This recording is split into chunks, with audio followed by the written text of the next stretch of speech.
আজানের সময় বা মাঝরাতে যখন তখন হঠাৎ হঠাৎ কুকুর ডাকে কেন, আপনি শুনলে অবাক হয়ে যাবেন। কুকুর এমন একটা প্রাণী, আমাদের যত প্রাণী আছে তার মধ্যে নিকৃষ্ট মানের প্রাণী হচ্ছে কুকুর। কুকুরকে আমরা সবাই খারাপ চোখে দেখি, কেউ ভালো চোখে দেখি না, কিন্তু কুকুরের মধ্যে যে এত ক্ষমতা আছে সেটা জানলে সবাই অবাক হবে।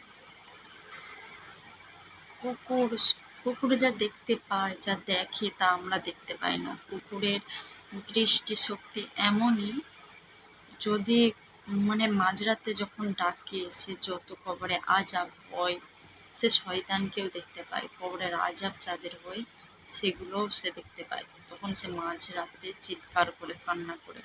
আবার শয়তানদেরকে দেখতে পায়, জিনদেরকে দেখতে পায়, কুকুর সব কিছুই দেখতে পায়।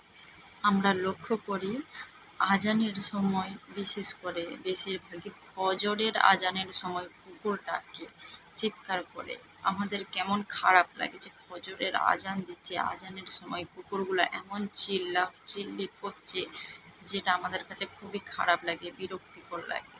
কিন্তু আসলে আমরা তো তা দেখতে পাই না। কুকুর যেটা দেখতে পাচ্ছি, আজান দিলে আজানের শব্দ শয়তান একদমই সহ্য করতে পারে না। আজানের শব্দে শয়তানের খুবই কষ্ট হয়, শয়তান পালাতে শুরু করে, চারদিকে ছোটাছুটি লাগিয়ে দেয়। যখন আজান দেয় তখন এই শয়তান এই ছোটাছুটি দেখে তখন কুকুর তা দেখতে পায়, দেখতে পেলেই কুকুর চিৎকার করে। আজানের সময় হলেই কুকুরও চিৎকার করে, এই কারণে বেশিরভাগই ফজরের আজানের সময়, যখন কুকুর শয়তানেরা চারদিকে ছোটাছুটি করে, তখন কুকুররা তা দেখতে পায়, শুনতে পায়।